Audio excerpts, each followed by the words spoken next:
Hello, welcome to tonight's virtual Civil War presentation brought to you by CivilWarTalk.com. Thanks for joining us. Tonight, historian and author Daniel A. Masters joins us to discuss his new book, Held by the Acre, A Narrative History of the Stones River Campaign, November 1862 to January 1863. This series is provided by CivilWarTalk.com, the American Civil War discussion forum. We're pleased to be able to bring these presentations to you via the live virtual platform. If you aren't already a member of Civil War Talk, we'll be providing membership information a little bit later on in the program. Everyone will become a member tonight. Our guest, Daniel A. Masters, is a graduate of the University of Toledo with a BA in Communications. Perhaps best known for his popular blog, Dan Masters Civil War Chronicles, his work focuses on the war in the Western theater from the perspective of the men in the ranks. He is the author of many articles in various journals and magazines and 11 books on the Civil War.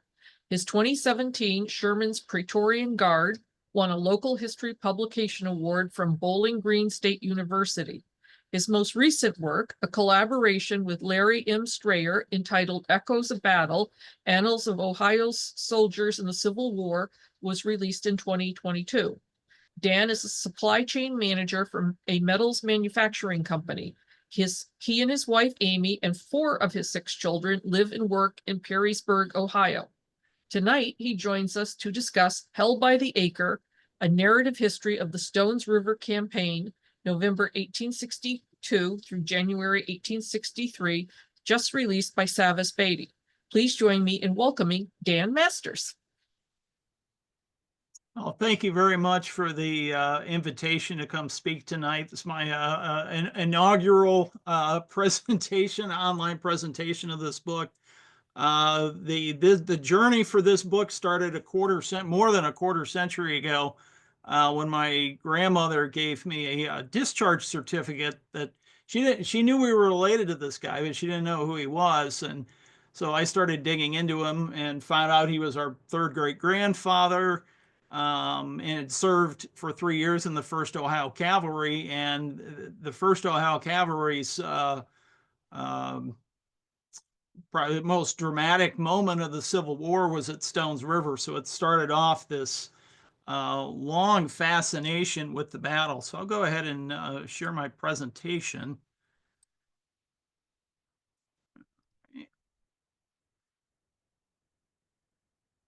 All right, should be able to see my screen. So starting off, just a little more background on myself. Native of northwestern Ohio. I've lived in the area my entire life. I live in Perrysburg currently with Amy and 4 of our 6 children. Our oldest is serving in the U.S. Air Force in South Carolina. Our oldest daughter just recently moved out and is now working as a labor and delivery nurse. So we got 2 down and 4 to go. Graduated the University of Toledo with a degree in communications with a public relations concentration, and have worked 30 years in manufacturing now. I'm now a global planning manager and have a pretty unique role within the company that I've really enjoyed. But one of my passions, though, is the Civil War. I've been studying the conflict now since the late 1990s, we'll say 25 years plus. And it really started out as that genealogy project, like I mentioned earlier, finding that discharge certificate and then digging into the past and seeing what the experience of that 1st Ohio Cav was, and then really the more I read, the more I wanted to know, well, what was Grandpa Morrow's war like as a private in the ranks? And that just has started me on this quarter century journey now of studying the war from the perspective of, we'll call them, what they'd say in the 1930s was the forgotten man. The enlisted men in the ranks, the company level officers that really actually did the deed, so to speak. Most of you, probably a lot of you, may be familiar with the blog that I published called Dan Masters Civil War Chronicles. That's been out now since 2017.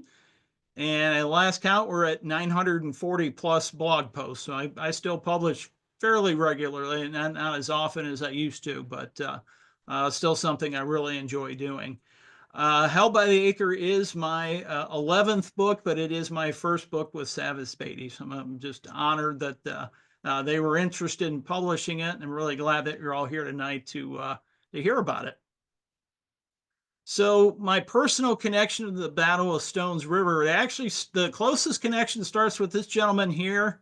This is my great-great-grandfather, James Parker Brown.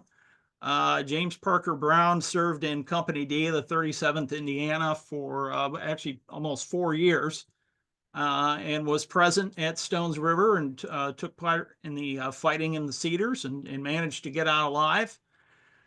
We talked a bit about my great-great-great-grandfather Morrow, who was in Company H of the 1st Ohio Cav. This is the charge of the 1st Ohio Cavalry at Stones River that is recounted in the book. It's at a pretty, very dramatic moment of the battle. And probably the most tragic connection is a great uncle of mine. His name was James McLargan. He was in Company C of the 21st Ohio, which was raised in Perrysburg, or the Perrysburg area, and he was wounded in the head during the fighting in the Cedars, and then died of those wounds a few weeks later. You might notice that his gravestone says Joseph McLargan, and so yes, he is buried under a gravestone with the wrong name. He is actually James A. McLargan, not Joseph McLargan. So I had 3 family members that were at the Battle of Stones River, and in total we had 5 direct ancestors that served in the Civil War. The other 2 served a little later in the conflict. As far as, I'll give you a brief overview of the Stones River campaign. This is one of the bloodiest engagements of the war. I think the 6th bloodiest in the war, and I would offer it's the 2nd bloodiest in the Western theater. The primary action was fought between December 30th, 1862, and really the final combat occurred in the early evening hours of January 3rd, 1863. The engagement was fought outside the town of Murfreesboro, Tennessee, which today I guess you could consider as a bedroom community of Nashville, a rapidly growing city of at least 100 to 150,000 plus. It seems like every time I go there, there's another neighborhood that's been built up or added. So it was fought in Middle Tennessee. Overall, more than 81,000 men of the 2 armies participated in the battle, and over 25,000 of them became casualties. So essentially 1 out of 3. The Battle of Stones River marked the 3rd major engagement between the 2 primary armies in the West. The Army of the Cumberland, which was previously known as the Army of Ohio, and the Army of Tennessee, which had been previously known as the Army of Mississippi. These armies had clashed earlier in the year at the Battle of Shiloh. The Army of Ohio in particular was engaged more on April 7th, but there were some units engaged on April 6th. Of course, the Army of Mississippi, Army of Tennessee was heavily engaged both days at Shiloh. And the 2 armies had clashed again in more recent memory, when looking at it from the perspective of Stones River, at the Battle of Perryville, Kentucky on October 8th, 1862. I think one of the key things to keep in mind about these 2 armies is that whenever they got into close proximity to one another and got into an engagement like this, I'll use a wrestling term here, it was a slobber knocker. These armies just beat the snot out of each other when they got into close proximity. Every one of these battles had very heavy casualties, and usually the armies were so discombobulated by the casualties that they had incurred that there was like a period of quiet afterwards that the armies essentially needed to recover. And you would see this that happens at Shiloh, at Perryville, at Stones River. You see it again kind of reaching its climax at Chickamauga a couple months later. So not the first time these men have fought one another, but it is one of the bloodiest of the engagements that they had. As far as the 2 commanding officers at Stones River, General Braxton Bragg, of course, was in command of the Confederate Army of Tennessee. Now, Bragg had been in command of the Army of Tennessee since June of 1862. He's a few years older than Rosecrans. He, of course, had served in the regular army in the Mexican War, had a very distinguished combat record as a artillery commander. During the war, he received 3 brevets. So by the time the war is over, he's a brevet lieutenant colonel. He had also some extensive combat experience in the Civil War. He'd been a corps commander at Shiloh. He had led the Army of Mississippi on its Kentucky campaign.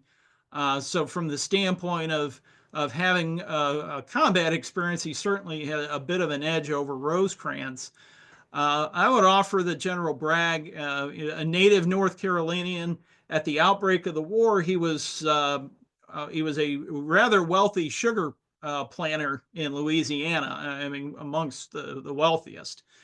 Bragg is an excellent organizer. I think most historians will give him credit for that. His relations with his subordinates are decidedly mixed. I think the picture may be overpainted that he was hated by everyone in the army.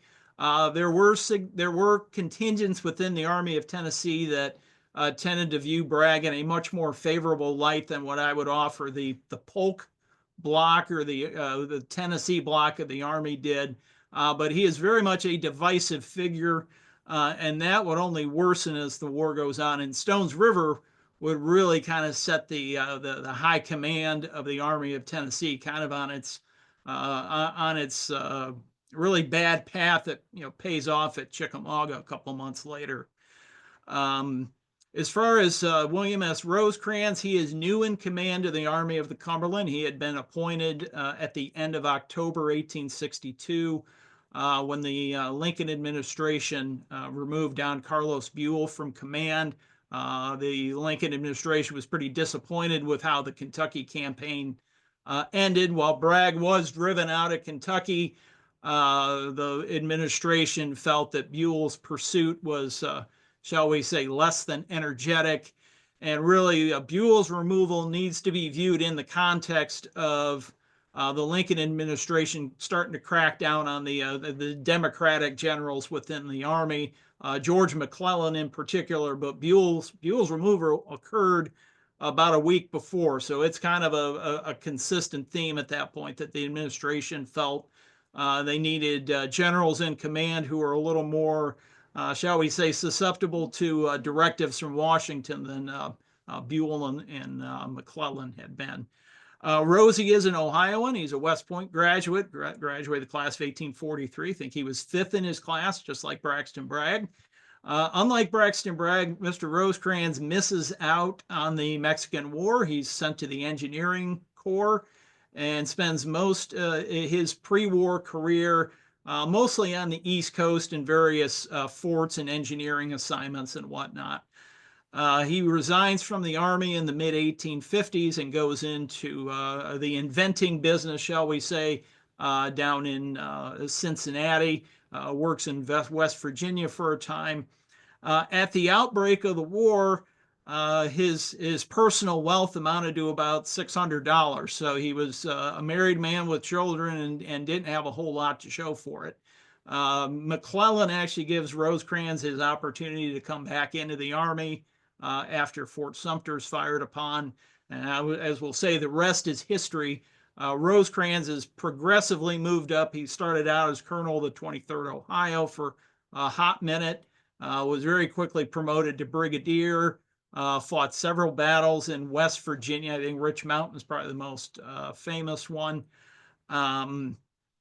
And he was also served in the Western Theater under John Pope's command and under Grant's command as a brigade. First, I think he was a division commander and then becomes a quasi-army commander at one point. He fights and wins the Battle of Iuka and the Battle of Corinth in October of 1862, which makes him considered a talent for the future by the Lincoln administration. That said, Stones River is the first of 3 campaigns that these two generals are going to fight. Stones River, 6 or so months later, they're going to have the Tullahoma campaign, and of course Chickamauga in September 1863. The goal of each one of those campaigns is the control of Middle Tennessee and ultimately the control of Chickamauga or Chattanooga, which is the gateway to the Confederate heartland. Now they've kind of given you a bit of the story of how we arrived at Stones River. The Stones River story is not one that is unfamiliar. Of course, it's been written about extensively. James McDonough did an incredible book back in 1980. Peter Cousins' book is still a personal favorite of mine, came out in the late 80s. When I was thinking about writing about Stones River, I didn't want to write just a longer version of these other studies. What I really wanted to do was take a new approach. And there was something that I read in Sam Watkins' memoir that just really resonated with me. And it was something he said, that he noted that the histories of the war are all written out by the big bugs and generals and renowned historians, but declared that he had as much right as anyone to pen a history. I propose to tell of the fellows who did the shooting and the killing, the fortifying and the ditching, the sweeping of the streets, the drilling, standing guard, and who drew the ramrod and tore the cartridge. And when I really started thinking about that, I was like, that's where I want to go with this. I want to pursue telling the story of Stones River through the perspective of the enlisted men in the ranks and the company level officers who led them.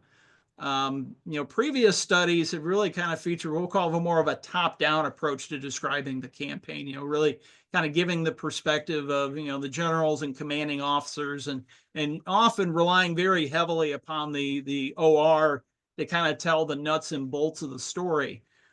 My goal was to kind of complement those prior studies by really focusing in on the ground level actions of the officers and men in the ranks.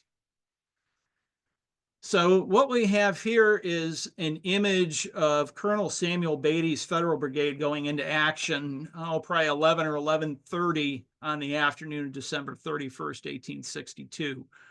This is a significant image. We have very few images of Stones River and the action at Stones River. What's significant about this is depicting the moment that Rosecrans is going to direct that Beatty's brigade stages a counterattack. Rosecrans had an extensive history with the regiment that's featured here. It's the 19th Ohio Infantry. He had directed them, he had led them at Rich Mountain. His initial interactions with the 19th Ohio early in the war were not good. He called them a bandbox regiment. But at Rich Mountain, the 19th Ohio showed what they were made of, and they became one of Rosie's kind of go-to units for the rest of his tenure with the Army of the Cumberland. So really, previous studies had kind of focused in on, this broader overall picture. What did Beatty's brigade do here, and how did they maneuver and whatnot? What I really wanted to do was, that I'm interested in what Beatty's brigade did, but what's really the perspective of this individual company in the 19th Ohio? You can see here we've highlighted a company officer directing his men. Of course, you see the two ranks, the men in various stages of firing. So previous studies had certainly commented on, what did Sam Beatty think happened here? And some of them might have even touched on what Major Manderson, who was commanding the 19th Ohio, what he might have said happened here.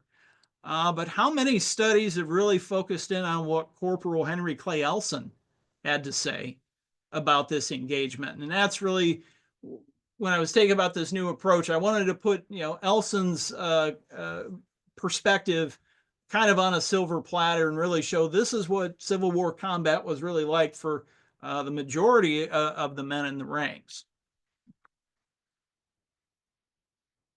Another feature that I really wanted to hit upon, and one that the previous studies have touched upon but not really gone into in any detail, is the fact that there were 9 medals of honor awarded for actions taken during the Stones River campaign. And really, as you progress through the book, you'll see that the stories of each one of these men are given more than a passing sentence. We try to go into a little more detail about how they earned their medals of honor. It's interesting to note that the first Medal of Honor wasn't awarded until 1887 for actions at Stones River, and it was actually awarded to John Bork, who had served in the Anderson Troop, also known as the 15th Pennsylvania Cavalry.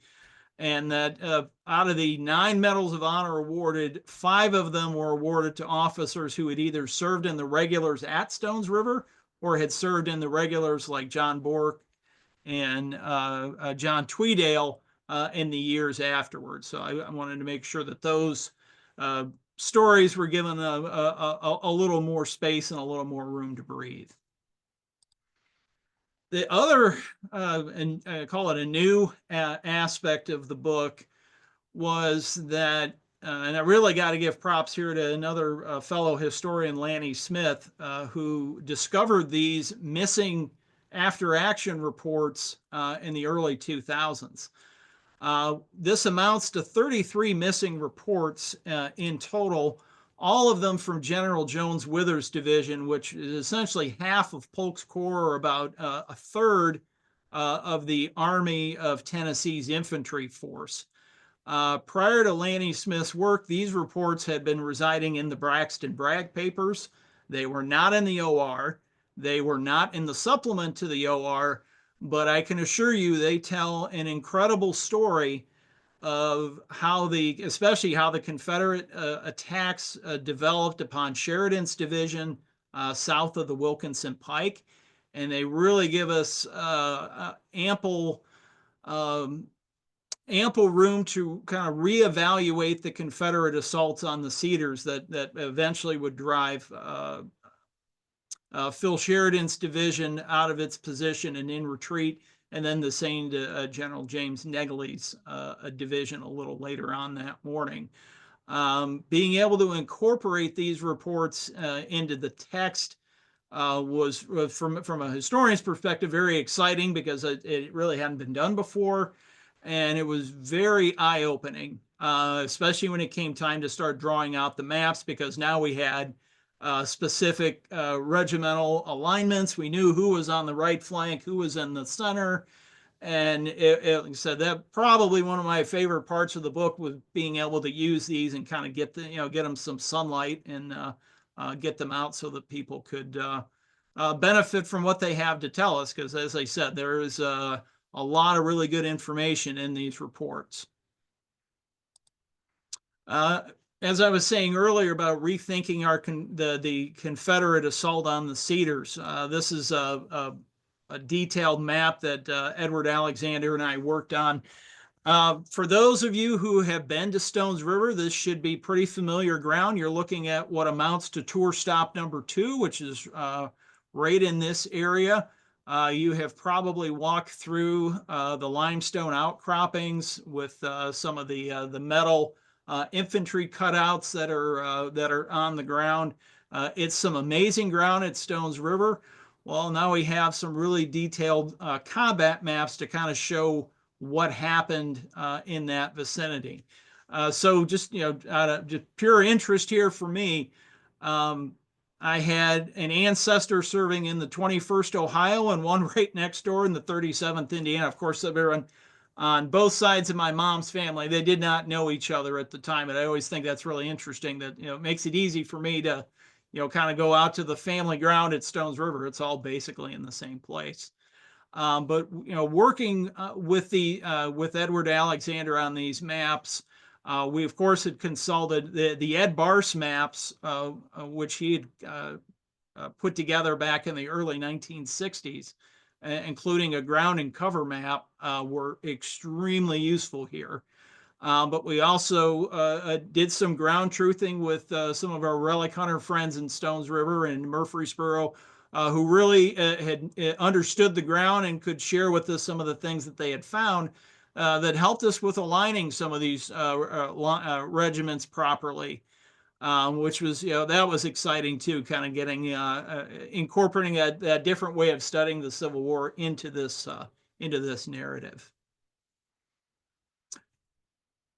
One of the things I was talking earlier about all those missing after action reports, in my opinion, one of the most dramatic infantry assaults of the entire battle happens around 10 o'clock in the morning on December 31st, when Patton Anderson's brigade of predominantly Mississippi regiments, don't want to leave the 45th Alabama out, but they suffered some of the highest casualties of any brigade in the battle when they attacked both Miller's and Stanley's Federal brigades and the Cedars.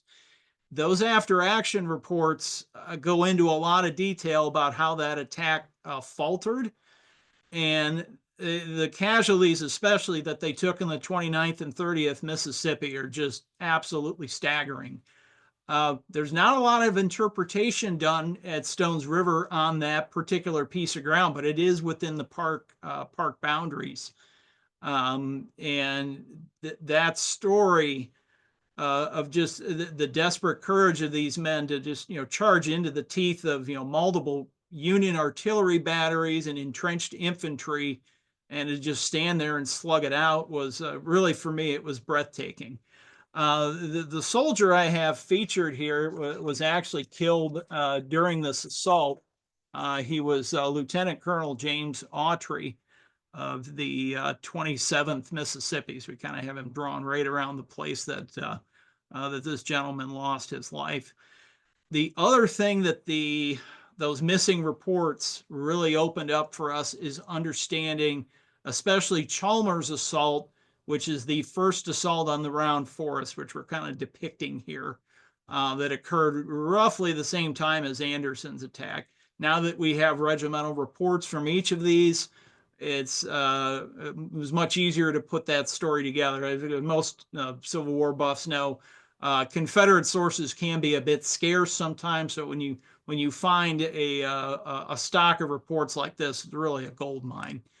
I did find a photograph. This is a couple men from the 9th Mississippi Infantry who were in Chalmers' assault. Of course, this is a very early war photograph. I think it was taken in Pensacola in 1861, but you can kind of see the mix of civilian and civilian dress with some military garb thrown in. Of course, as the war progressed, they became more, we'll say, a little more uniform in appearance, but as I said, it was really exciting for me to get those reports and be able to incorporate them into the broader Stones River story.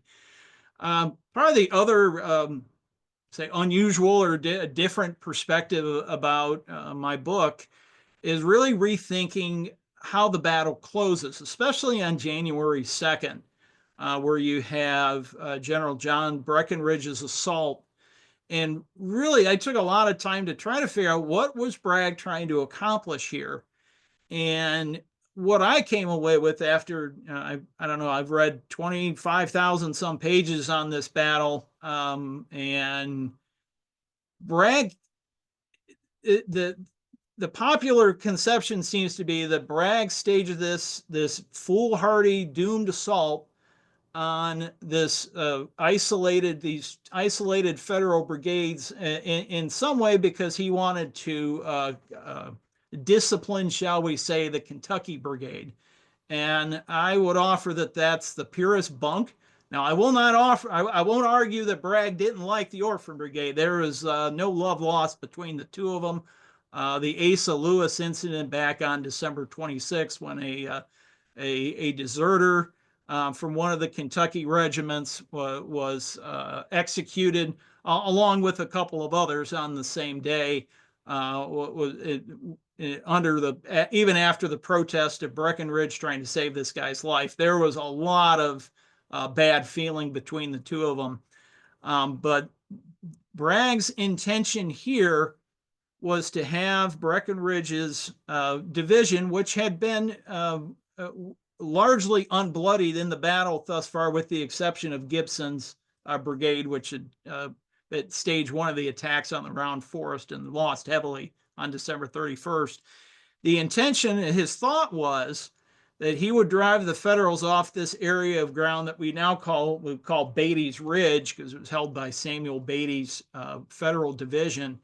The intention was to drive them off the ridge at the end of the day, at sunset or near sunset, such that it would preclude the Federals from being able to counterattack until the next day. And what Bragg intended to do was basically line this ridge with mass artillery. That's one thing that the Confederate Army really never had a chance to get going at Stones River, was employing the artillery that they did have. By January 2nd, Bragg his army had captured 29 Federal cannon on the 31st. If there's one thing he had in spades, it was artillery, and there was a lot of it that was not employed really doing anything useful. And the intention was that, well, we're going to drive the Federals off this ridge. We're going to hunker down. We'll take our hits that evening. But when sun rises on Saturday, January 3rd, Rosecrans is going to find us entrenched on top of this ridge with upwards of 40 to 50 cannon that can now fire into Rosie's rear. And he's going to have a tough choice to make. His choice is either going to be to cross Stones River, which, oh, by the way, is running pretty strong after all the rains they had before the battle. So cross the river in the face of massed artillery and entrenched infantry, or retreat. And really what Bragg wanted Rosie to do was to pack his bags and go home.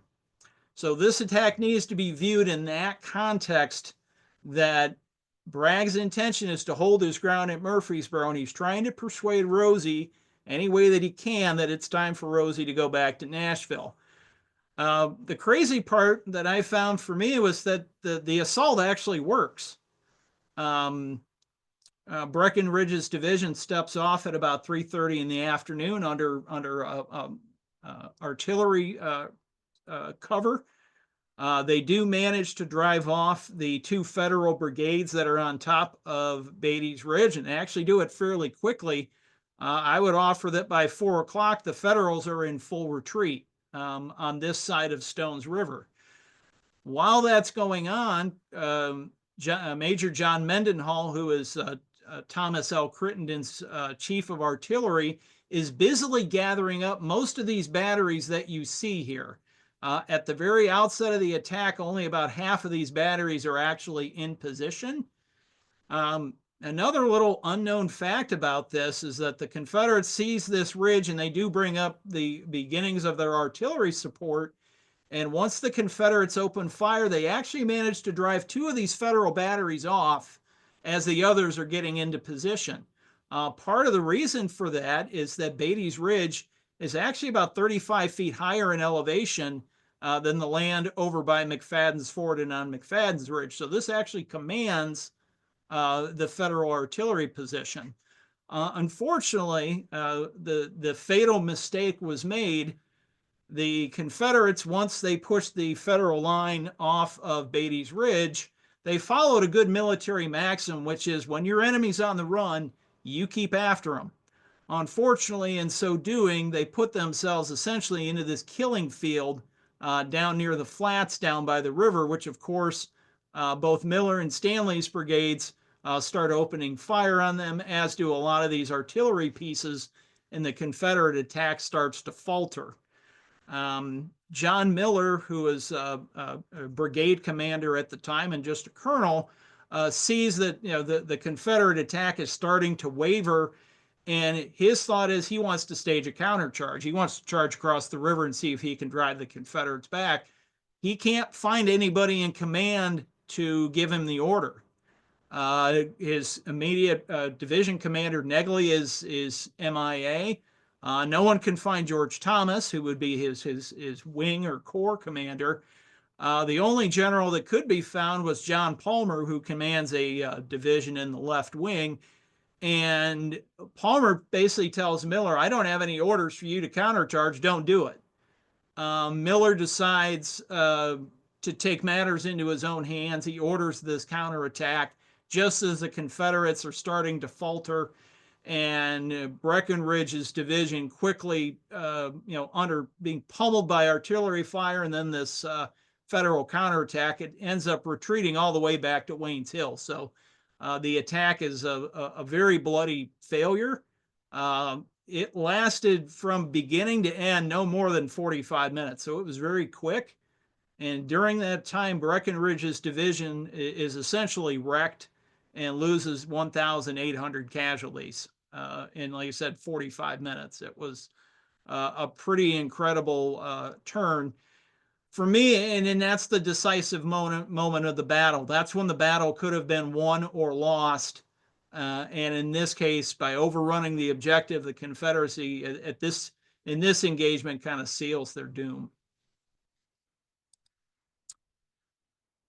One of the things too that I think about with Stones River is, when you look at the number of battles that, we have, there's lots of literature about, of course, Gettysburg and Antietam, and, Chancellorsville's got quite a bit. Stones River really has, I won't say it's a forgotten battle, but it really hasn't gotten a ton of scholarly treatment.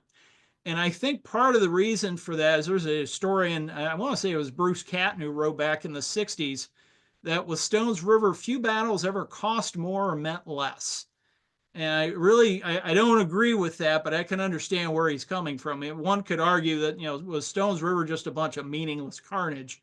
And Lord knows it was a lot of carnage. To me, Stones River importance really lies in the context in which it occurred. This did occur at the very beginning of 1863. The Federal Army had suffered a catastrophe at Fredericksburg in December 1862. Almost going on at the same time. Grant had directed his dear friend William Tecumseh Sherman to lead a drive against Vicksburg, which met its end at a place called Chickasaw Bayou. Chickasaw Bayou's been called the Fredericksburg in the West. It was a very lopsided Confederate victory. The casualty numbers were nowhere near as heavy as Fredericksburg, but essentially the Federal Army's been stymied both in the East and in the West, and with anti-war sentiment certainly on the rise at this point. One wonders what happens. What if the Federal Army had been driven off the field at Stones River? What if they had been defeated? What does that do? Where does that leave the Union cause? As we have the Emancipation Proclamation, which is just starting to go into effect in the middle of the Battle of Stones River. On January 1st, it goes into effect. Where does that leave the Union cause? What kind of effect does that have on the Emancipation Proclamation, with the Union Army essentially defeated from pillar to post? What does this do for international recognition for the Confederacy? One of Halleck's greatest fears that he passed along to Rosecrans, that kind of prompted Rosie to start on this campaign, was a concern from the Lincoln administration that the British Parliament was going into session in January, and certainly this question of recognition was going to come up and be debated. The concern was, if the thought is that the Confederacy is proving itself on the battlefield, then there might be more incentive, shall we say, for the English to actively intervene in the war, try to stage some kind of negotiated settlement. And they really wanted to prevent that. One wonders, had Stones River been a defeat as well, would that have changed? Another thing to think about with Stones River is, what did Lincoln think about it? And later in 1863, Lincoln writes to Rosecrans, really expressing his appreciation for Rosie's leadership, and says, "I can never forget, while I remember anything, that you gave us a hard-earned victory, which, had there been a defeat instead, the nation could scarcely have lived over." That's how dire the situation was in early 1863 in Lincoln's mind. So I think, with that said, Stones River is maybe a little more important than we have considered it in the past. The other thing I wanted to talk about a bit with Stones River is the whole case for preservation. Now, there is, of course, a national park at Stones River. It has, I think, 700 or so acres. Really have the primary portion of the park highlighted here in a red circle. Development in Murfreesboro. The first time I went to Stones River was in 2001. So we're almost a quarter century ago. And I remember, it was a bustling, but still relatively, I'll call it a relatively small town. I don't know, it's maybe been 75 or 80,000 people. Murfreesboro has essentially doubled in size in a quarter century. And in the course of that growth, a lot of prime battlefield land has been lost. The development all along Medical Center Parkway in the early and mid 2000s. Most of the land south of the Wilkinson Pike, which is kind of right below the red circle here, most of this is now all development. A couple of years ago, the area that I just showed you the map where a Breckenridge's assault took place, that's now all a neighborhood. So large swaths of the Stones River battlefield are being lost as we speak to development. One thing I would point out, though, is located just west of the park, we still have a couple of substantial tracts that are apparently not developed. They are, of course, in private hands. And I've heard people say, well, yeah, that's all fine, well, and good, but what actually happened there? Well, with our new maps, we can show you exactly what happened there. This was on the about midday on December 31st. This is where the 2 brigades of Van Cleve's division and then Sam Beatty's brigade were sent under Rosecrans' direct command to try to hold off the Confederates from driving on the Nashville Pike. So some of the hardest fighting of the battle actually occurs on some of this ground. And I would offer, just as food for thought, when people say, well, there's no land left at Stones River to preserve, no, there is. And the sooner we get on the ball and do so, the better off we shall be. I think, looking at the example of what's been done in Franklin over the last 20 years and how expensive that has been, and make no doubt, purchasing this ground would be extraordinarily expensive, but it's a lot easier to do it before there's a Pizza Hut on it than afterwards. So now for my hard pitch. So I hope you've enjoyed the presentation. If you'd be interested in purchasing a copy of Held by the Acre, of course, they have a link here for Savas Beatty. I will be at the Franklin Civil War Show here this upcoming weekend. If you happen to be in the area, please, by all means, stop by the table. Be happy to chat with you. Stones River Battlefield also has copies on hand, and they'd be happy to sell them to you. And if you must support the Bezos Empire, they have books as well. But really, try to buy from Savas Beatty direct. And at that, I will be happy to take any questions. All right. Thank you so much. That was fantastic. We're going to get to those questions in just a minute. We want to give folks the link one more time so that they know how to purchase their own copy of the book. And before we do that, though, we want to also remind you that if you have a question, go ahead and either enter it in the chat. You can type the whole question in there and I'll be happy to read them. Or you can just put, I have a question or live question or whatever you want to say, and we'll call on you and bring you to the screen and you can ask your question live. So before we get to those questions, we want to give you that code one more time so that you can purchase your own copy of Held by the Acre, A Narrative History of the Stones River Campaign, November 1862 to January 1863, directly from Savas Beatty. And thanks to our ongoing partnership with Savas Beatty, you can take advantage of that 20% discount when you order directly from the publisher for a limited time until December 10th. That's next Tuesday. Use the link savasbeatty.com /ref equals Civil War Talk, and then enter that code that Tina has typed in the chat to receive your 20% discount now through December 10th, Tuesday, December 10th. And I know that Savas Beatty's going to be busy tomorrow with all the purchases coming in because that was a fantastic presentation and everybody had such nice comments. Before we get to the questions, we do have some questions coming up. So before we get to those, I'd like to turn it over to Tina to tell us about what's happening over at Civil War Talk. Tina? Ooh. There. Oh, thank you, Laura. Thank you, Dan. Civil War Talk is always free. We encourage you to join tonight if you're not a member, and that includes you, Dan, because you told me you weren't a member earlier. Please join because people would love to talk to you about your book.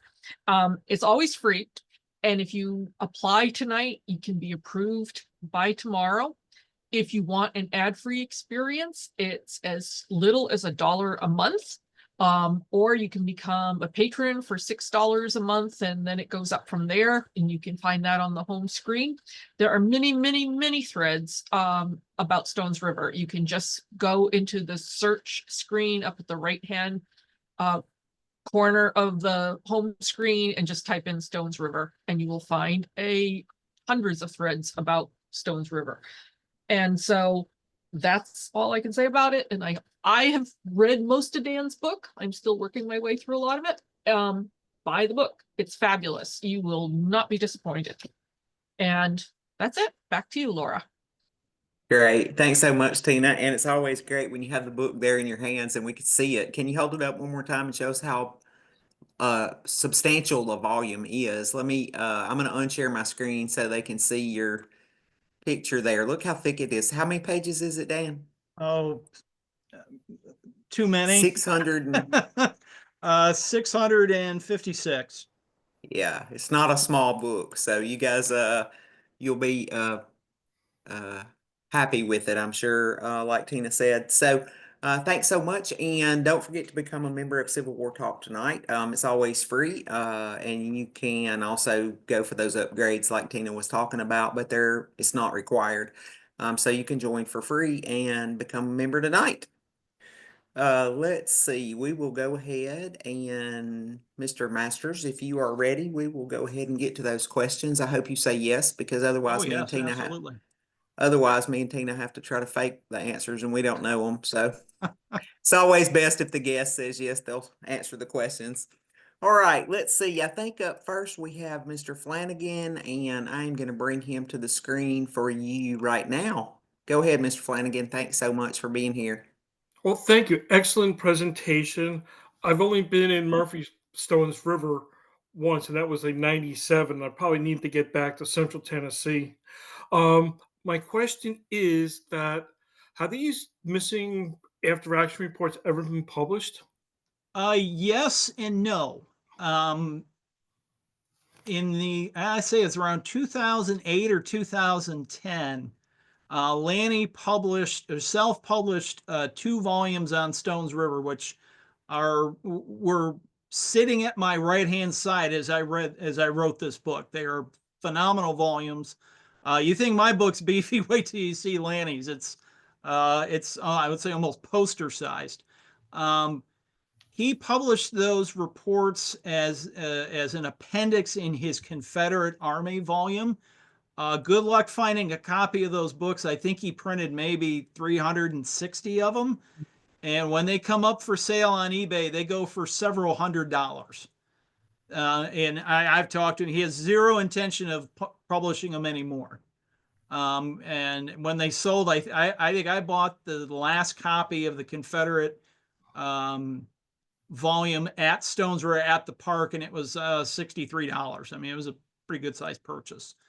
But so they have been published, but they haven't been utilized in a narrative history like this. This is really the first time. Now, not to give too much away, but we do have a future volume about Stones River that will have all of these reports, as well as 11 federal reports that were also missing, as well as I'll say a 98% complete casualty list for both armies. So that's a future book project with Savas Beatty. And they didn't end up in Broadfoot's supplementals to the They did award? not. Oh, wow. Nope, they were in Braxton Bragg's personal papers that are at Western Reserve Historical Society. Most of them, Lanny deserves a ton of credit here, for finding them. They're all handwritten. He also deciphered them and typed them out so we can all read them. I've seen copies. Some of them are pretty faint, so he said we owe him a lot. Well, thank you. I look forward to getting the book and adding it. I have a couple books on Stones River, but that looks like you did like a John Michael Priest, from the lower ranks. No, thank you very much. Hope you enjoy it. Thank you. Take care. Thank you. Thanks so much, Mr. Flanagan. It's great to see you tonight. Let's see. Go ahead, Mr. Pope. You're up next. My friend from Tennessee. How are you doing, Mr. Pope? Hold on. Oh, there we go. Sorry, didn't hit the mute button. Can you hear me now? I can. Okay, without going into details, for the past several years, I've had quite a bit of occasion to study Philip Sheridan as Army commander. And one thing I notice over and over and over again, the one thing that he's better at than anything else is taking credit for his subordinates' successes. Do you see that in his reports from Stones River? Not so much. I think this is probably one of Sheridan's best days of the war, especially December 31st, 1862. He does a very deft job of maneuvering his brigade south of the Wilkinson Pike. I think the praise that he earns at Stones River is pretty fair. I would also offer, though, that there wasn't a chance to share a lot of that praise with his brigade commanders, because all three of them were killed that day. And George Roberts was killed near the Wilkinson Pike. Frederick Schaefer was killed a little later in the day up near the Round Forest. And of course, I think it kind of really go into the details in the book about Joshua Sill being killed almost at the outset of the battle. So Sheridan gets the lion's share of the praise. Now, there are some voices in the Army that, well, Rosecrans singled him out because he's an Ohioan and he's Catholic like Rosecrans. I think Milo Haskell's usually the source of that. He has a lot of sour grapes about Stones River, because Haskell doesn't think he got the credit he deserved for coordinating the defense of the Round Forest. So, yeah, in his post-war writings, he tends to like to sling some mud at Rosecrans and what he considered Rosecrans' Catholic cabal that ran the Army of the Cumberland at that time. I do think Sheridan's head certainly got bigger as the war went on, but at Stones River, I think the praise he got is pretty well merited. Thank you so much, Mr. Pope. Let's see, we've got Charles Derby has a question. He's coming to the screen now. Go ahead, Mr. Derby.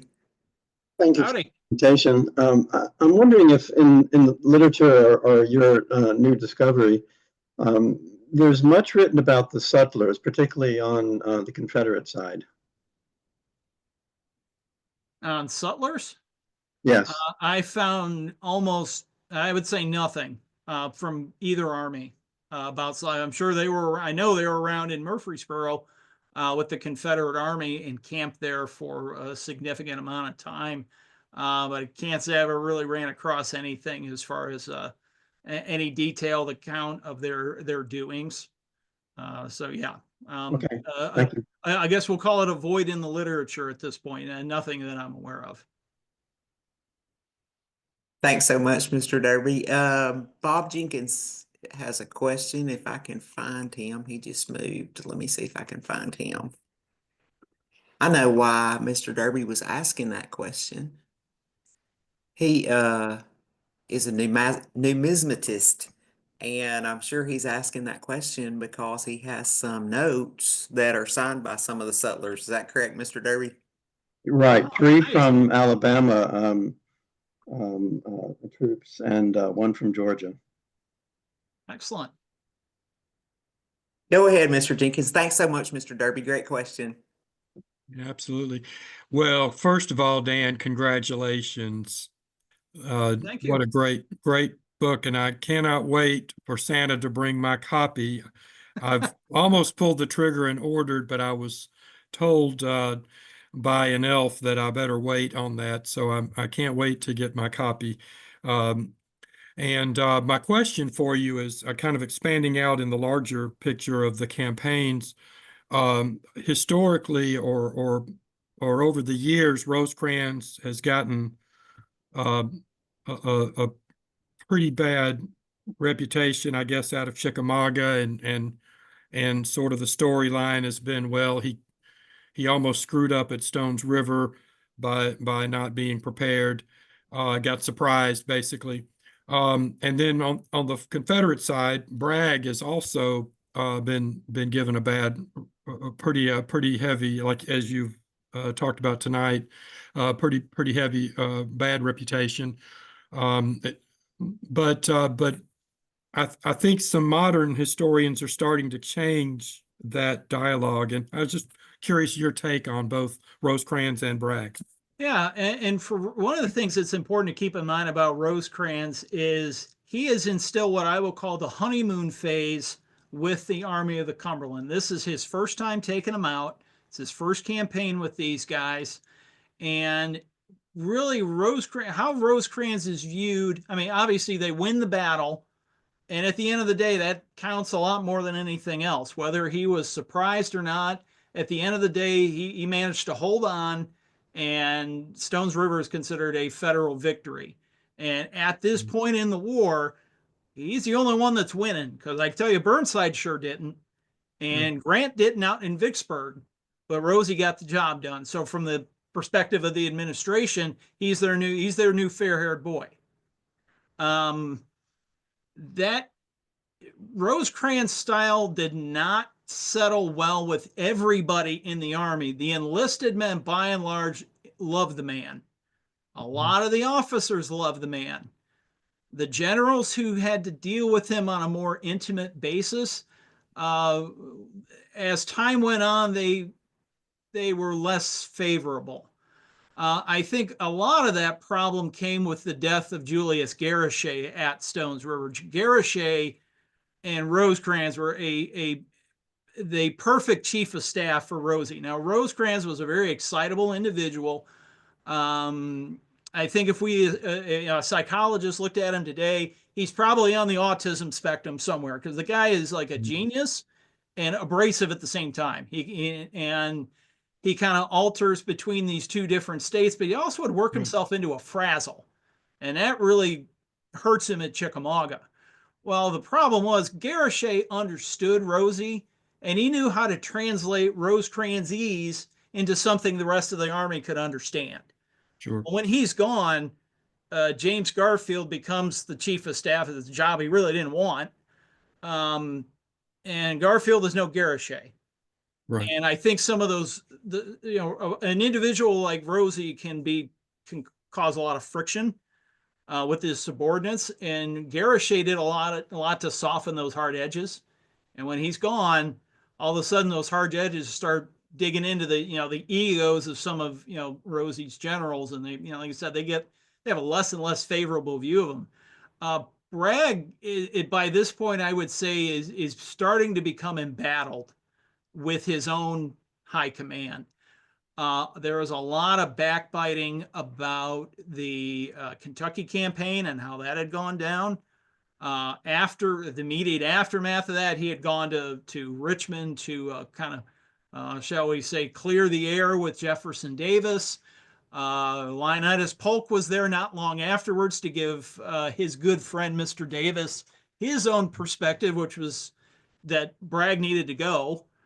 Kirby Smith, ambitious as he was made it very clear he didn't want to ever serve under Bragg again. Not want to argue he never did during the Kentucky campaign, which is part of the problem. But these issues that Bragg does not have a fun, lovable personality. He's kind of a forbidding, very stern father figure. Really, those command frictions are already underway at Stones River. It's really the aftermath at Stones River where that kind of ugliness comes out, and it's in part Bragg's ham-handed way of dealing with press criticism. He's convinced after Stones River, there's an article published, I think it's in one of the Mobile newspapers, that Bragg had abandoned Murfreesboro, left Murfreesboro against the advice of his generals, which is 180 degrees wrong. His generals had all advised him that they needed to abandon Murfreesboro, and Bragg is the one that told him, no, I don't want to, and then changed his mind the following morning. And so this comes out in the press, and Bragg is convinced there is some staff officer of one of his subordinates that is just bound and determined to ruin him. And he's trying to smoke it out. My theory is that it's Theodore O'Hara, who was one of Breckinridge's staff officers, who had also worked for these Mobile papers at one point and was feeding them this stuff.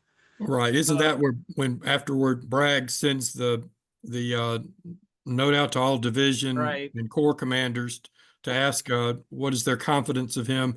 And of course, they're all talking behind his back, but Yeah. Hardy is stupid enough to actually answer truthfully and gets himself in a little bit of Dutch with them for that, because he says, well, I'm not saying you should go, but maybe you ought to consider it, since there seems to be some people that, anyway, but Yeah, and everybody Hardy, else. Hardy would everybody- be the natural person. You think of it, when you look at the high command of the Army of Tennessee, if not Bragg, then who?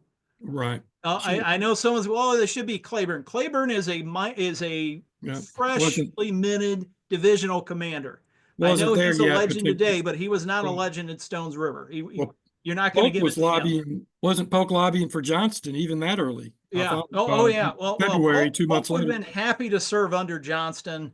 But really, Polk wanted that job himself. And I think Jefferson Davis knew him well enough to know, Polk, you have no business running an army. Right. And would never give it to him. So really, the by default, the answer would be, if Bragg leaves, it will be Hardy. And Hardy has that opportunity later in the war, and he turns it down. Right. He turns it down cold. I mean, he does There- it on a temporary basis, but he makes Yeah. it very clear he doesn't want the job. Well, I don't know that he wants the job after Stones River either. there's a wedding involved by that time, but we Well, won't go there. well, yeah, And I've Hardy taken had an eye for the ladies. yeah, and I've taken too much of your time. Let me let you get on with your next question. Thank you so much, Dan. Oh, Great job. Thanks. It's good to hear from you. Congratulations. Thanks for being here tonight, Bob. We appreciate you. Go ahead, Hal. Okay, thank you. So unlike Mr. Jenkins there, I couldn't resist. I ordered it as soon as it hit the Savas Beatty Oh, thank website. you very much. Yeah, so far I'm enjoying it. I'm going to get to my question in a second. A couple of observations. You know, I just read a roundtable. I think it was a roundtable newsletter. There's a pretty good article about Bragg possibly being on the spectrum. So we might have had some had a couple of guys who thought alike anyway. So Dan, I grew up not too far from the battlefield and not too far from Stones River, downriver a little bit. And just wanted to share with you, in the 60s, when I was growing up, it was fairly common for folks to eyeball shot balls, shrapnel, and things like that in the outcroppings. Of course, I never was able to do that, but again, that just really brought the battle home to a whole lot of Boy Scouts, I think it was. So my question is real simple. I haven't really gotten into the book yet. I really like the maps. I think, you know, this is before I knew the new information that you had. So the question is real simple. Are you thinking about, or is there plans for a maps of Stones River, kind of like Dave? Yes, maps it's under contract. Good. I mean, because I want to read it. I want to read it with the maps on my right hand. Yeah. Well, so I'll share this just because, you know, when you study something like Stones River, I mean, I have 4 banker's boxes worth of primary material about this battle. I mean, just literally thousands of letters and diaries and whatnot. The learning never stops. I'm still doing research on other projects. And just here in the last week, I came across 3 new letters about Stones River that I'd never read before.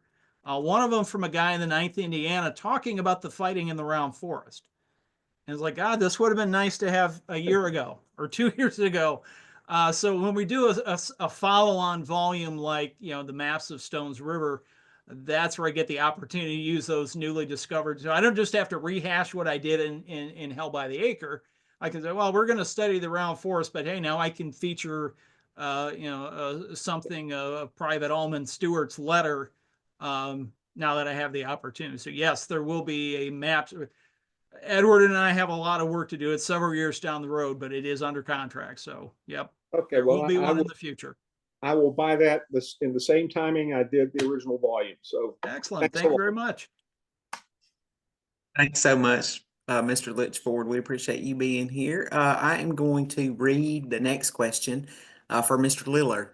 He asks, other than the attack on the Cedars, are there any particular points where you disagree with Cozzens and Daniel's book on Stones River, other than giving more attention I'm not to going to rank get and file? into a whole lot of, I disagree with Cozzens about this. I disagree with Daniels about this. This is, as I wrote the book, I tried to lean very, very heavily on the primary sources and not get into this historian was right, this historian was wrong. I look at it as we are building upon the work that they have done. And let's be honest, when Peter Cousins wrote his book in 1983, he wasn't even in the country.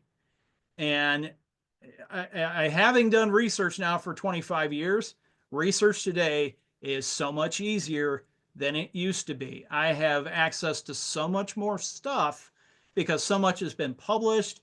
They have digitized literally hundreds of thousands of issues of newspapers. Most universities have digitized their archival holdings. I can get all that just sitting here at my desk. Back in the day, you had to write letters and make phone calls, and it was to do something like this could not have been done 30 years ago. It would have taken a lifetime. So I'm not going to get into, how Cousins' book and Daniel's book will be different from mine. Their perspective was different. It was really more of a top-down view of the battle. I think they both had some really good features. I think Cousins started to kind of develop his style that really kind of came out more to fore in his Chickamauga book, which is a personal favorite of mine.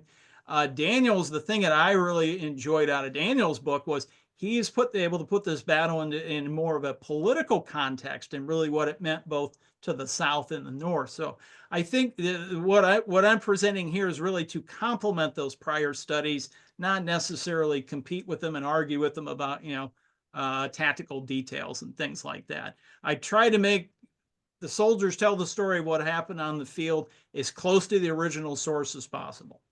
A lot, of course, they're relying on the OR, but also ground truthing the OR.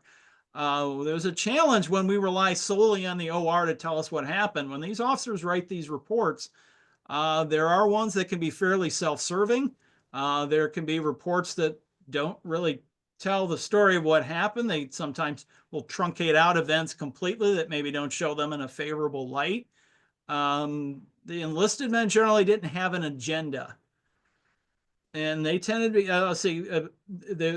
they tended to be a little more true in what they were describing. Now, granted, they're not going to have the broader perspective of an officer, but they know what they saw in front of them. And sometimes their officers, there's a couple of instances in the book where we talk about commanding officers who were removed from command because they were drunk, showed up on the battlefield, and I think one of them fell off his horse. So I can guarantee you that officer, when he wrote his report, didn't say anything about being drunk or falling off his horse, but a lot of his subordinates saw it. So thanks for the question, though. I hope that answered your question, Mr. Lillard. I hope I asked it correctly. Tina Daniels, go ahead. Dan, I want to get back to the Breckinridge thing with the execution. Because I read that years ago, and it was almost mythic sounding. And when I finally read it in your book, I realized it wasn't mythic, it was real.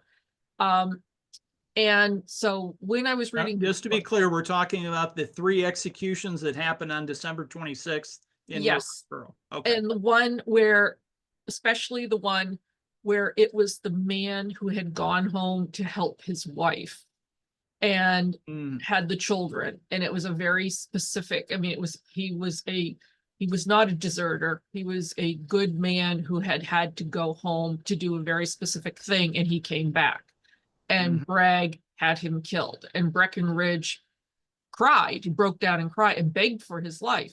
The next day, Bragg let a real scoundrel. Well, no, it was the same day. Oh, the same day. The same day. Yeah. So just to put this into perspective. So kind of an interesting way that the Army of Tennessee celebrates Christmas. We have Christmas on December 25th and we do executions the day after.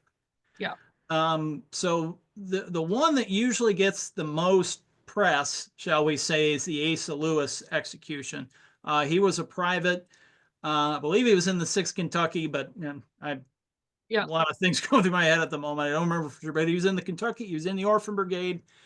The Kentuckians had I'll say, unique perspective on their services to the Confederacy. they didn't consider themselves subject to the Conscription Act. The Conscription Act, you might recall, had been passed earlier in 1862. Among the things that it did was extend the enlistment of Confederate soldiers for the duration of the war. Now, most of these guys had enlisted for 12 months, not for 3 years or 4 years or whatnot, but they were basically, well, I know they gave the regiments a chance to reorganize, but the guys didn't get a chance to muster out and re-enlist. They were in for the duration. So that was a pretty, that caused a lot of a heartache and heart churn in the Army anyway. Well, the Kentuckians kind of took the perspective of, well, we're not part of the Confederacy, so that act doesn't apply to us. And so when Asa Lewis went home, he had served his 12 months. So the Kentuckians' perspective, he's a free man. What do you mean you're going to execute him? What did he do wrong? He served his 12 months. If he wants to go home and help his wife and kids get set for the winter, he's coming back. And Breckinridge argued this, I think, until he was blue in the face, and Bragg he wasn't having it. He wasn't gonna release the man. He wasn't going to delay the execution. But Asa Lewis was not the only one executed that morning. Right. There was a gentleman, I believe in the 28th Alabama, who wrote a very poignant letter to his wife the day before his execution, who had essentially done the same thing. Yep. And then there was, I would argue the guy was probably a Union spy, or at least somebody that was, considered something of a brigand or a hooligan of some sort, who was executed first. So there was, I guess it was quite the public to do. They set up the gallows, and the local townsfolk came out and watched folks get executed. It seems in 21st century eyes that just seems like a really bizarre thing. But I mean, there's extensive newspaper accounts that were published in Chattanooga and Mobile and Montgomery about these executions. So they were done publicly, and they were done publicly for a reason.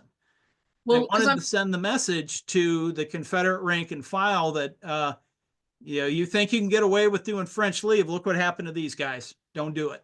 Because on page 22, because I've been going through my PDF file that I highlighted, you said his stern application of discipline verged on brutality, and his severity gained for him the name of tyrant throughout the Army.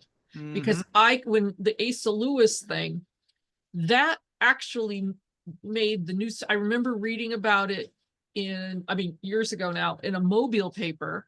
And I remember reading, it made a diary of some Southern women. And that's when they turned against Bragg because of that. And you and I had talked before the show started about this is when Bragg, there's a lot of downfall. There was not a lot of mourning about Bragg when Bragg went. Yeah. Well, the St. Louis paper called him the King of Terrors when he passed away.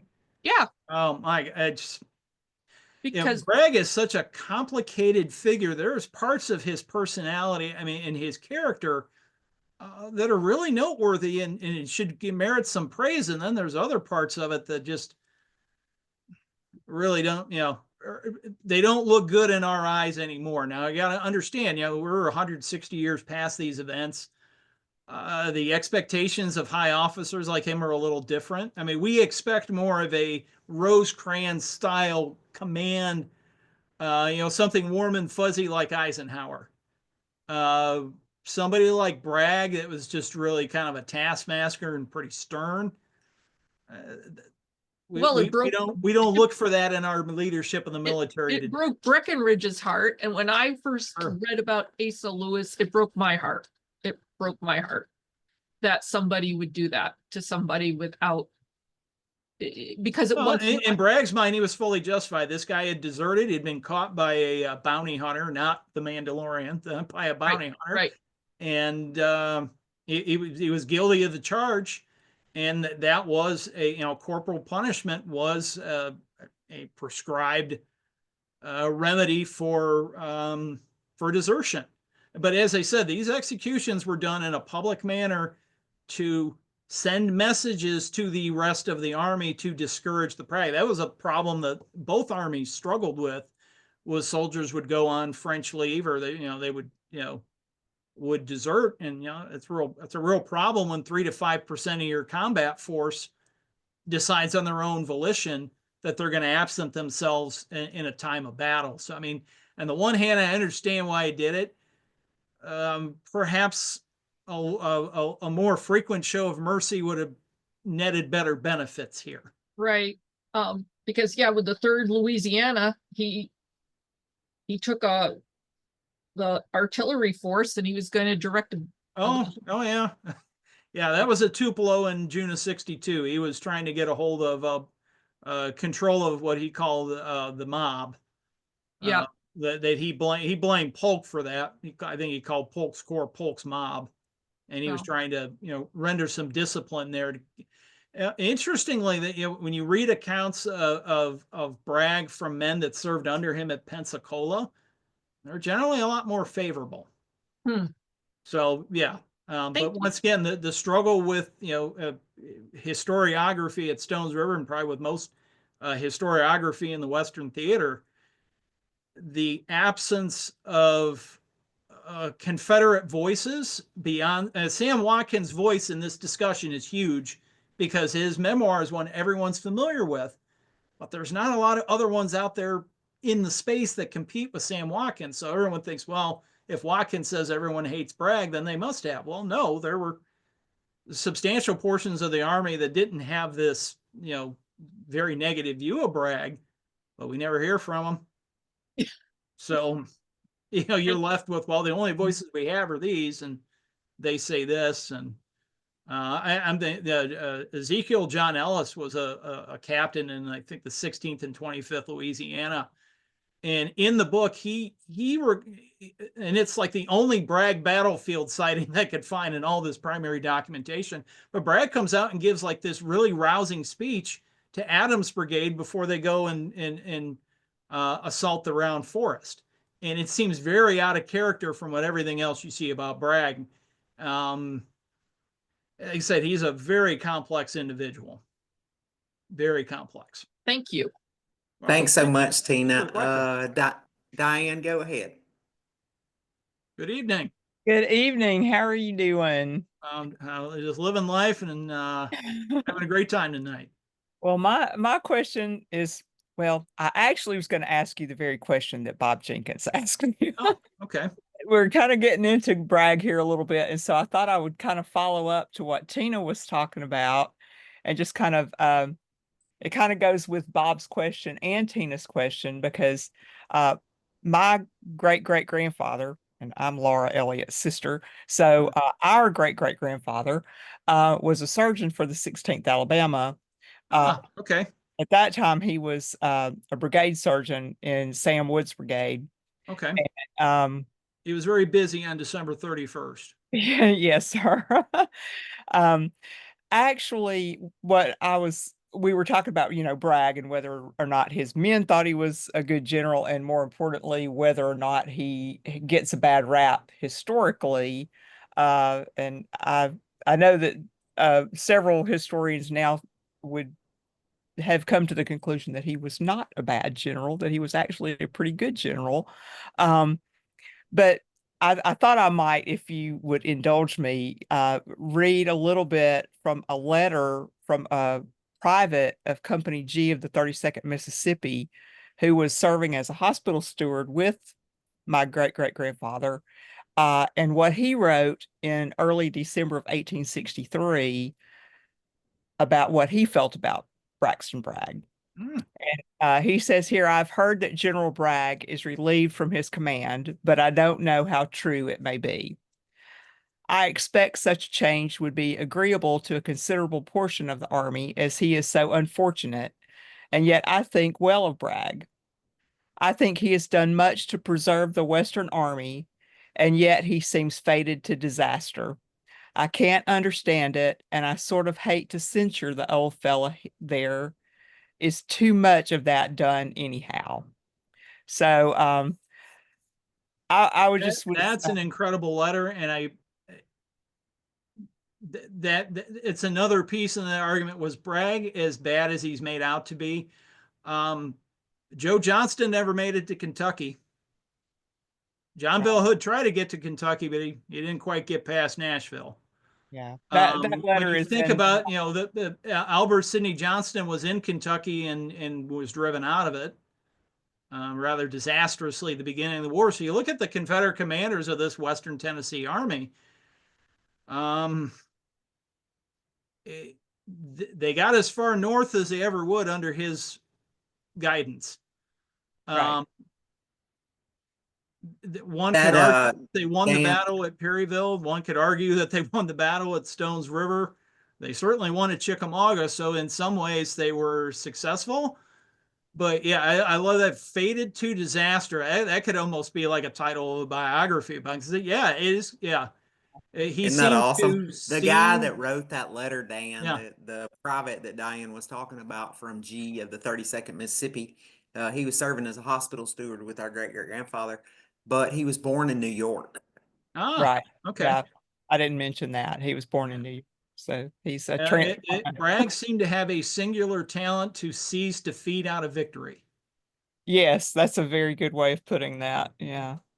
So, but That's anyway, an I'm just- awesome letter. Thanks for sharing it. Oh, sure. Thanks for allowing me to, and thank you for such a great presentation. I'm a big fan of Stones River and the Western Theater, so I appreciate it. Oh, thank you very much. Thanks, Diane. Go ahead, Mr. Morial. Go ahead. Thank you. And Dan, I wanted to say thank you not only for writing the book, it's a long overdue next chapter, if you will, on Stones River, but also thank you for corresponding with me a little over a year ago about the 15th Pennsylvania Cavalry and actions south of the Wilkinson Pike. I had the pleasure of going to school in Murfreesboro, relic hunting a lot when I was living there, and now living in Franklin. And my question is more about the preservation aspect at the end of your presentation. As I recall, as a volunteer at the park many years ago, they had the opportunity, or they were close to having the opportunity to acquire both Tom Lane and possibly Bob Corlew's property, which was basically the Gresham House to the brick kiln from the Wilkinson Pike all the way to I-24, which is now, of course, all developed. Hotels, if memory serves, hotels and restaurants and. Yeah, and unfortunately, apparently some words were said that Tom Lane didn't like, so he said, "The heck with it! I'm not going to sell to the U.S. government. I'm going to sell to whoever gives me the most money." Looking forward, that big tract of land that you were pointing out, through your conversations with Jim Lewis, who is a great man and obviously a staunch preservationist there at the battlefield, are there any active plans to try to do something with that should that property become available? I know that you literally. I think if the opportunity offers, they'd certainly like to grab it. I think the part that would have to be overcome is the purchase price is going to be astronomical. It is a pretty large chunk of land. The last time I was there, it wasn't a horse ranch, but I'd have to go back and see what it was. I've never actually had a chance to go on that property. But when you look at, land that is near the park where things happened, that's one of the last tracts of land where we're like, oh yeah, there's plenty that happened there. Not sure if there's anything actively underway to acquire it. I don't even know if it's on the market. I know that the American Battlefield Trust and some of the local partners, they did get a plot of land down on Gresham Lane, down near Tennessee 96, here and within the last year. And what's exciting about that to me is right now interpreting what happened with the Union right and really the opening 2 to 3 hours of the battle is really tough, because that area is just, and Stan Hudson, I know you're online. We had the opportunity to dig on some of that ground just south of 96 like 2 years ago. You can't dig there anymore. There's an Enterprise rent-a-car and a gas station, and it just, like I said, the growth there is fast and furious, so that they were able to preserve, I think it was 30 or 35 acres. Really is going to be wonderful to help interpret the beginning part of the battle. I know there's been a few plots of land also picked up along Tennessee 41. I think it used to be, I want to say a General Motors or a Samsonite, battery factory of some Samsonite sort. property. Yeah, but I think I think that's actually become part of the city park system. But they're going to, collaborate with the national park to make it accessible. So there is preservable land left at Stones River. It is rapidly disappearing. So, when we see a big open plot of land like that, it's like, if land prices being what they are and growth being what it is, it's almost like there's going to be pressure on that property owner to sell that for a neighborhood or something else, and the price that he's going to be offered is going to be extremely attractive. Oh, indeed, indeed.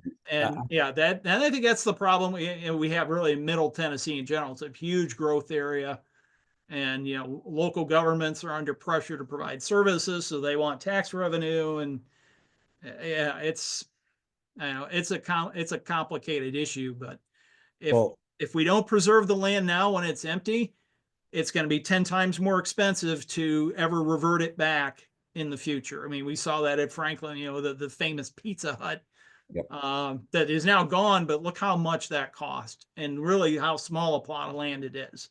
Well, the advantage we have here in Franklin, and I'm involved in those preservation efforts as well, is that we don't have to deal with the National Park Service. It either we acquire property through whatever the means, it can be transferred to the city, the Battle of Franklin Trust, etc.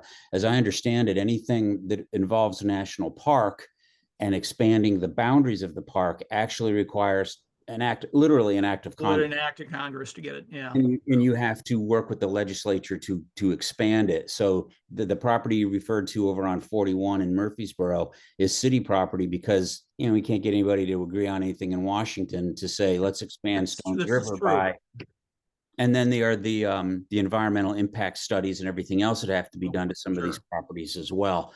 I don't think we'd have that with that horse property that you're talking about, but it's a daunting task, and thank you for bringing that aspect of the battle. And really, so one of the messages I forgot to kind of get across in the presentation is I hope as people read the book, it makes the case for once you understand what really happened on this ground isn't for you to go out and take your live, laugh, love pictures with your family. These are sacred grounds.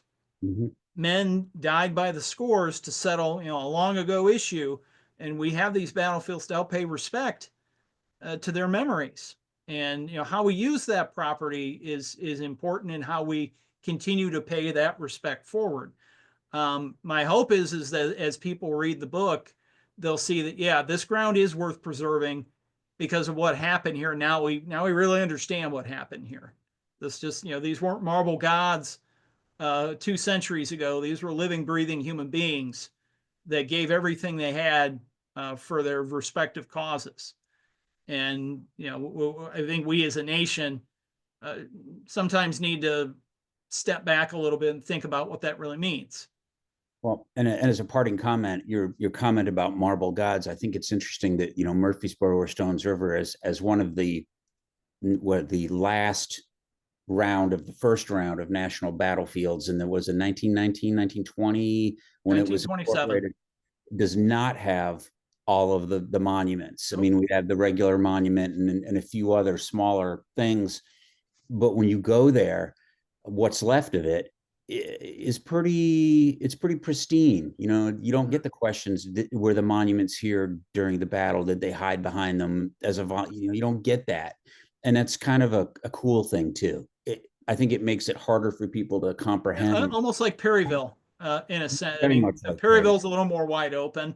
Yep. But yeah, there's parts in the Stones River battlefield when you go into the park. I mean, you can get fairly far away from civilization.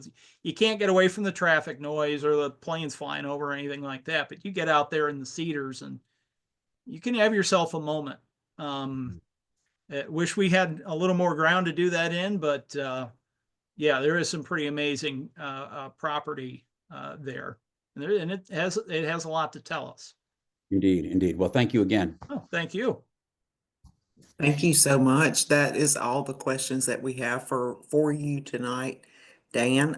We are going to, I appreciate everybody who asked questions, and thank you so much for answering the questions for us tonight. They had some good ones, didn't they? Yes, they certainly did. They always do. They always do. Let's see. We want to give you that code one more time so that you can remember how to order, get your own copy of the book. First, we want to let Mr. Masters know how much we appreciate him being here, and thanks to our relationship with Savas Beatty for getting this set up for us so that we could host the very first virtual presentation on the new book held by the Acre Narrative History of the Stones River Campaign, November 1862 to January 1863. And here is that link and code so that you can get your own copy and take advantage of that 20% discount offered by the publisher. Order directly from the publisher for that limited time until December 10th. You can use the link savasbeatty.com/ref equals Civil War Talk and enter that code that Tina has put in the chat, all caps, to take advantage of that discount. And thank you so much again, Mr. Masters, for being here. Last time, I wanted to remind you, we hosted our friend Charles Derby for that fantastic presentation on his latest authored with Michael McNeil, The Signers and Issuers of Confederate Bonds, and it was fascinating. You may be familiar or you may have attended a program that he did a while back on Confederate Treasury notes, the signers and their stories. The companion volumes here, fantastic books, a must for collectors of Confederate currency and bonds. The appeal of these deeply researched volumes with detailed biographies of the signers and full color plates inside reach beyond numismatics. Purchase either or both now using the email address or from Amazon, and you will not be disappointed. They're fantastic books, good sized, hefty volumes that you'll be proud to own.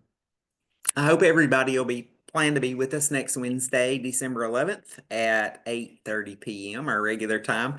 Next Wednesday, when we welcome Bradley M. Gottfried to discuss his latest in the map series, The Maps of Second Bull Run, published by Savas Beatty and just released in October of 2024. It's always a pleasure to host him. He's one of our favorite guests, and we're looking forward to having him back.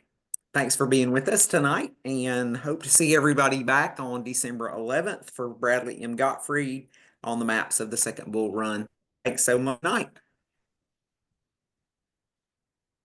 Good night. All right. Thanks, everybody.